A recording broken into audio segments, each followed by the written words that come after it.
Dragonblood Chronicles 1 Oath, written by Avril Sabine. Dedication. For my kids who said, you need just one more Dragonblood story. Well, maybe a few more. Book description.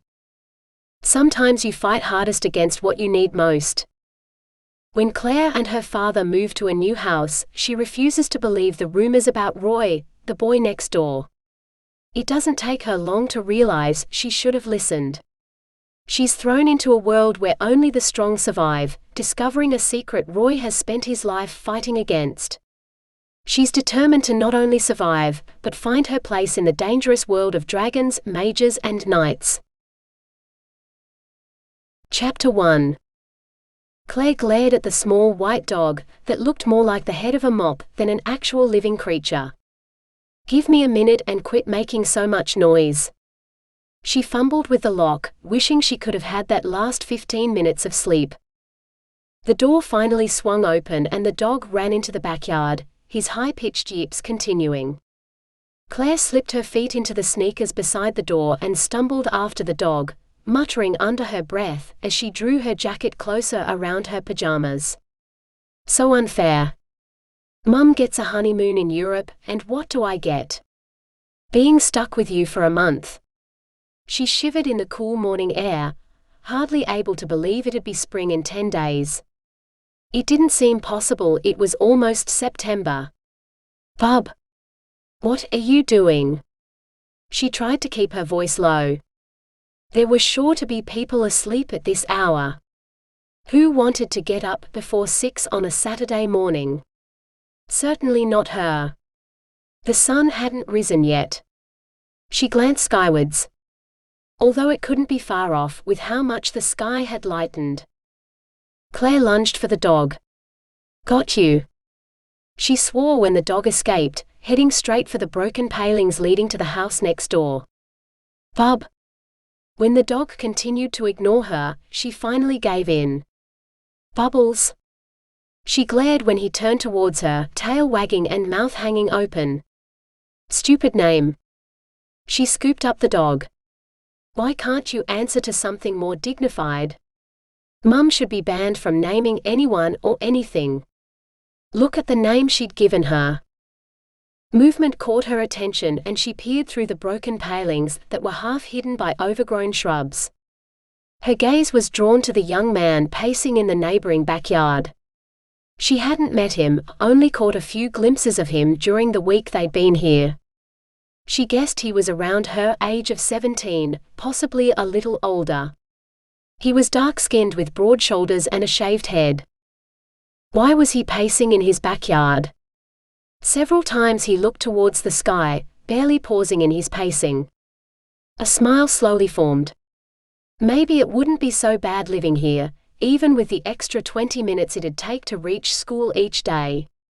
She automatically reached up to try and neaten her sleep-mussed, sun-streaked long brown hair, nearly dropping the dog. Bubbles wriggled and Claire tightened her grip, turning away after one more glance at her neighbor.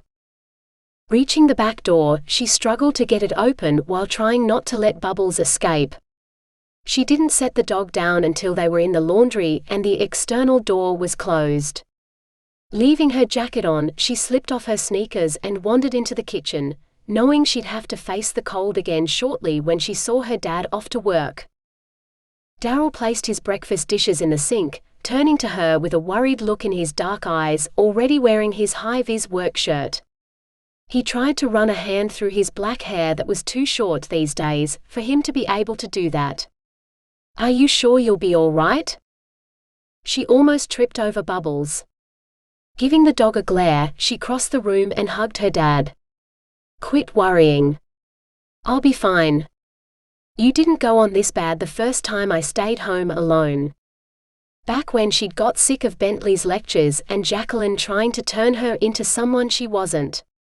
Other than looks, except her eyes that were the same dark brown as her dad's, she wasn't in the least like her mum and not interested in being like her.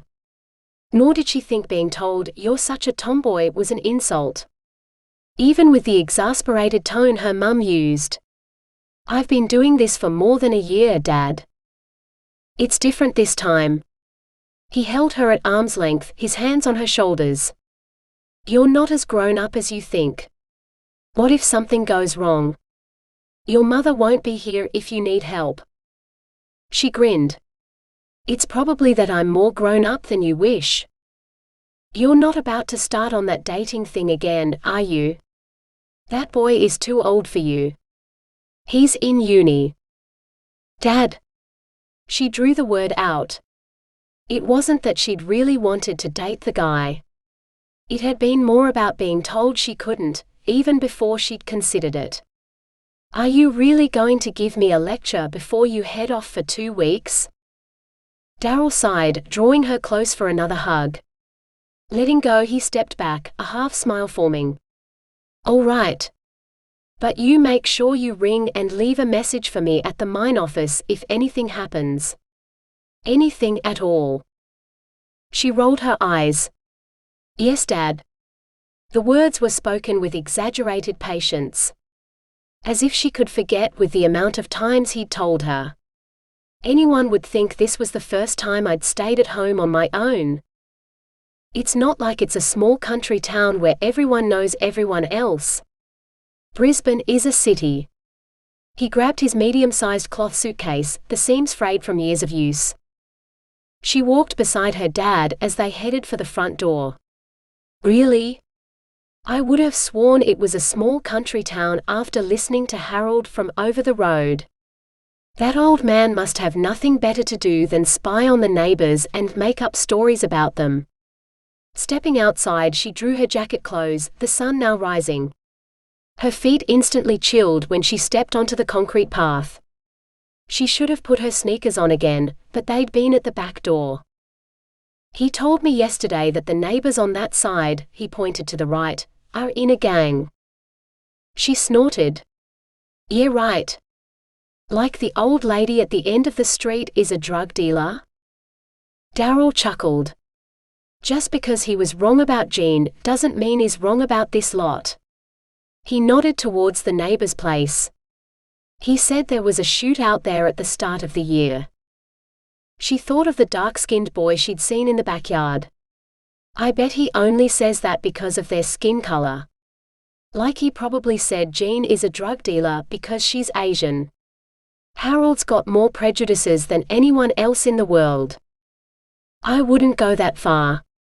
But how about you wait until I'm home before we meet the rest of the neighbors?" His gaze was drawn to the four-wheel drive that pulled up. "You take care and behave." He wrapped one arm around her, the other hand holding his bag. "And no more fighting at school." She drew away from him. "Have you heard any complaints?" He tugged on the sleeve of her jacket to reveal part of a bruise on the side of her forearm. "Are you going to tell me that you've become accident-prone? That's a defensive mark. Not an attack one." She tugged her sleeve back into place. "Who threw the first punch?" "You're holding Rick and Tina up." She waved to her dad's mate and his wife, who was driving the vehicle. She smiled when they waved back, glad she didn't have to make the drive out to the airport to drop her dad off. Darryl sighed. "Stay out of trouble." She grinned at him. "When do I get into trouble?" He glanced over his shoulder to the vehicle. "We don't have time for the full list."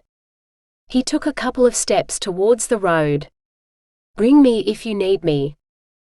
"I'll be fine. Go." She watched him head towards the vehicle, smiling when he paused to stare at her before he got in the back seat. She could almost hear him telling her to behave.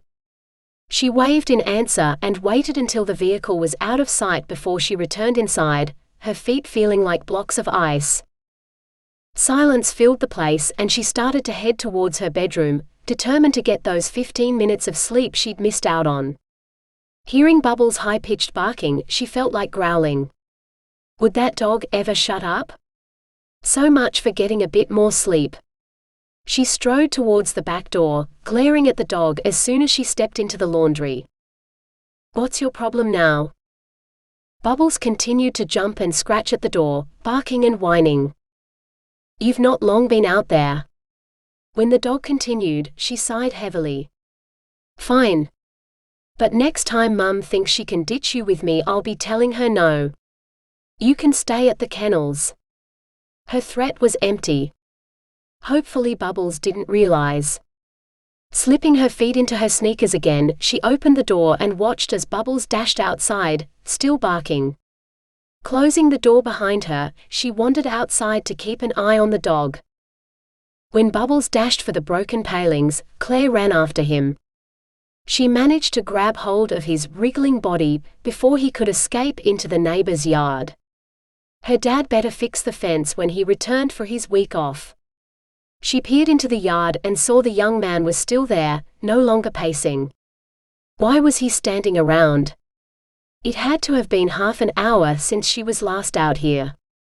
Why would someone stand in their backyard doing nothing? It wasn't like he could be waiting for a bus. A man appeared in front of him. He was tall, dark-skinned, his dark brown hair was closely cropped, he wore leather clothes and had a sword at his side. Her jaw dropped and she nearly let Bubbles escape. Her grip tightened on the dog when he tried to wriggle away. Where had the man come from? He'd magically appeared, and she wasn't some little kid who believed in magic. There had to be some trick involved. She strained to hear their conversation. The man clapped the boy on the shoulder. Think about it, Roy. We could do with people we can trust. There's been a lot of things happening. What sort of things? The man shook his head. Nothing major, just little things. But there's been too many of them. Isaac thinks it's knights trying to make up their minds after all the changes earlier this year. I reckon it's more than that. Someone wants his position. I think Silas wants to be the New South Wales High Protector. What does Lydia think? That it's Claudia. Well, she said it'd more likely be Claudia than Silas. Did she actually agree with you about someone trying to take over? The man shrugged. Roy chuckled. Did she accuse you of being rash, Uncle Amos? Never you mind, Amos muttered. He glanced towards the house. Don't tell your mother I was here. Eliza would kill me if she knew I was asking you to come to Sydney. Does that mean I can tell Dad? Claire couldn't resist smiling at the humor she heard in Roy's voice. It faded as she once more tried to figure out what was going on. Amos shook his head. No, but your father doesn't scare me anywhere near as much as my sister. He reached out and clapped a hand on Roy's shoulder. He eyed him up and down. Are you sick? Recovering from dragon bone. You know what it's like. I can't avoid it all the time without making people ask questions. Amos gave a single nod. Take care. Let me know what you decide. He took a step away and vanished. This time Claire did let Bubbles go, her mouth opening as she stared at the point where Amos had been. It wasn't possible. People didn't vanish. At least not like that. Her gaze was drawn to Roy, who'd returned to his pacing, stopping as Bubbles raced towards him. He crouched beside the dog, scratching his stomach when he rolled over onto his back. Claire stared at Bubbles. She had to go over there and bring him home. Her mum would be pretty upset if she let anything happen to her dog. It took her several minutes before she could bring herself to squeeze past the shrubs and broken palings, and into the neighboring yard. She froze when Roy looked in her direction. She met his dark brown eyes, a similar shade to her own, wishing she wore something other than her pajamas and a jacket. He rose to his feet, smiling. I guess this one is yours. He gestured towards the dog that continued to lie on his back, wriggling in anticipation. She nodded, remaining by the fence, trying to figure out how to ask him what trick his uncle had used to disappear. Every question she came up with sounded insane in her mind, and would probably only sound worse spoken aloud. Roy scooped up Bubbles. I suppose you're one of the new neighbors. He strode towards her. I'm Roy. He held out the dog. She grabbed hold of Bubbles, clutching him tightly. Claire. She had no idea what to do. Should she run? Slowly back away? Ask him what was going on? Roy seemed a lot larger close up. He had to be at least 6 foot. For the first time since she'd been staying home alone, she wished her dad didn't work away for so long at a time. Either that, or she was better at returning his missed calls and answering his emails. Do you need a hand fixing the fence? He nodded towards the broken palings. Shaking her head, she took a step backwards. No one would miss her. Not for days. Why hadn't she got in the habit of ringing her dad every day? Or several times a day? You don't say much, do you? Roy's smile faded. Normally she was more outspoken, but there was something about seeing a man disappear that was unsettling. She opened her mouth to speak. 3 men appeared around them. 2 had small timber cages, about 7 centimeters square, hanging on chains with glowing orbs inside them.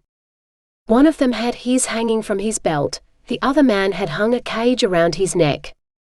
They all went for Roy, who reached for his hip as if he expected a sword to be hanging there. She stumbled back, prevented from going further by the paling fence. Bubbles escaped her grip and tried to attack the men. His high-pitched barking rang out in the otherwise quiet morning, and for once she wasn't tempted to tell the dog to shut up. If they were lucky, one of the neighbors might hear.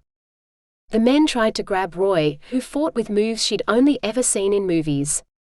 Nor had she seen them in her self-defense classes she'd taken on and off for a few years.